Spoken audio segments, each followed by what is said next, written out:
Nous sommes dans un pays où nous avons 2 grandes saisons pluvieuses et pendant ces saisons, nous avons beaucoup d'aliments qui se gâtent. Et or, on peut produire des machines qui peuvent nous aider à conserver ces aliments dans le temps. Maintenant, le problème est que acquérir ces machines, il faut les importer de la Chine. Et importer de la Chine, ça demande d'échange des devises, ça demande des coûts d'importation, ça demande d'adouane. Toutes ces tracasseries m'ont poussé à sortir de mon domaine d'informaticien pour me faire une autre formation dans la mécanique et pouvoir commencer à produire les séchoirs qui vont d'abord me servir. Et par la suite, j'ai commencé à les commercialiser.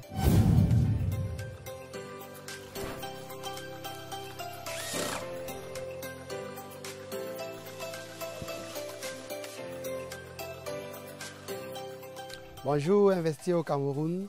Je suis Brice Kene Takala, le promoteur de l'entreprise chez Biosa, une entreprise spécialisée dans la fabrication des déshydrateurs alimentaires. Ça, c'est notre point fort, si on peut dire comme ça. Ensuite, nous fabriquons également des fours, des incubateurs, des moulins, des découpeuses, des broyeurs, des mélangeurs, des sécheuses pour des grandes quantités de céréales.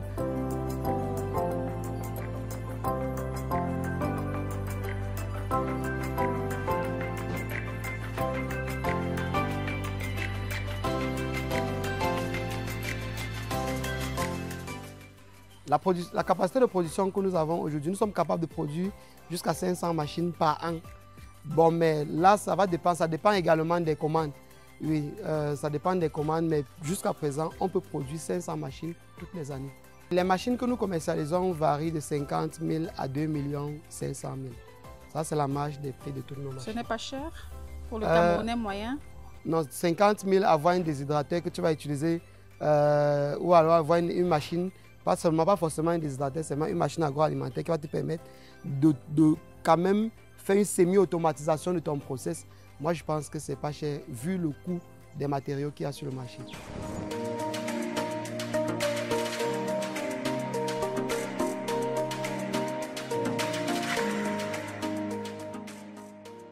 Ici, nous sommes en présence de notre plus grand fumoir de l'atelier. Dans ce fumoir a une capacité de 200 kg. Ça peut fumer et ça peut sécher. C'est un fumoir et c'est un déshydrateur. Ça fonctionne avec du bois, de l'électricité et du charbon. Donc là, ça va partir à Douala et le client a demandé qu'on fasse un petit test avec la morue. C'est pour ça que vous voyez, on a mis la morue hier à fumer. Vous voyez le petit rendu. Donc cette machine, c'est notre bijou. Je veux dire, c'est mon bijou à moi. Parce que ça, c'est l'une de mes plus grandes fiertés. C'est une machine, je vous ai dit que le CB300 est notre machine la plus vendue. Mais cette machine-ci, elle a 3 fois la capacité du CB300.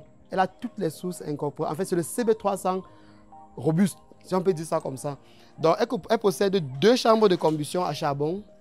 Comme vous pouvez voir à l'intérieur, là, 2 chambres. Et elle prend 60 plateaux. Donc cette machine peut sécher jusqu'à 100 kg d'aliments en 20 heures de temps.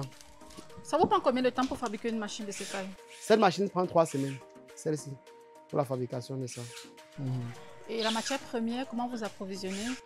La matière première, on la trouve à 80% sur le marché local et le reste, c'est à l'importation. Quand vous dites 80%, c'est quoi par exemple? 80%, c'est-à-dire on achète des tôles, tout ce qui est tôle, tout ce qui est peinture, tout ce qui... il y a certains composants électroniques également qu'on trouve chez certains de nos partenaires suédois là. Et il y a juste quelques contrôleurs parce que quand vous travaillez avec le charbon, il faut quand même monitorer la température.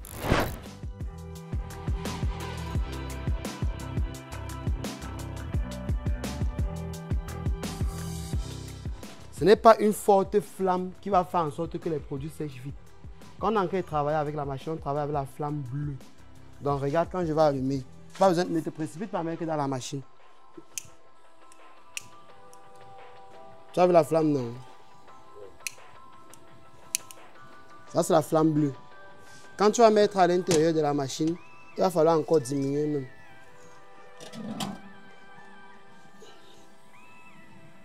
Donc quand tu travailles avec la flamme bleue, la petite flamme bleue. Et c'est ça qui va faire le travail de déshydratation. Et quand tu mets celui-ci, il reste comme ça. Tu vas voir c'est comment la température est en train de grimper. Dès que la température va atteindre 60, le côté électrique va couper son thermostat. Les résistances vont arrêter de chauffer. Et puisque le gaz, on ne peut pas couper le gaz, il va déclencher le système d'extraction pour ramener la température à 55. C'est comme ça que ça fonctionne.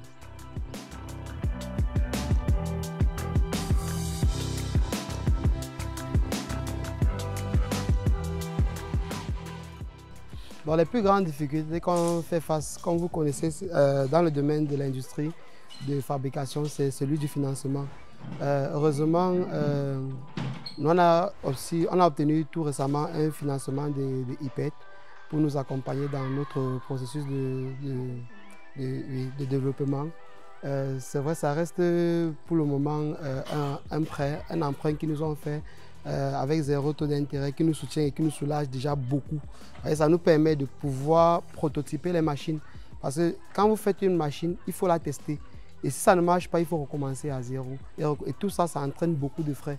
Et ça entraîne des charges qu'il faut pouvoir supporter. Et si on n'a pas de moyens pour le faire, on ne va pas vite évoluer.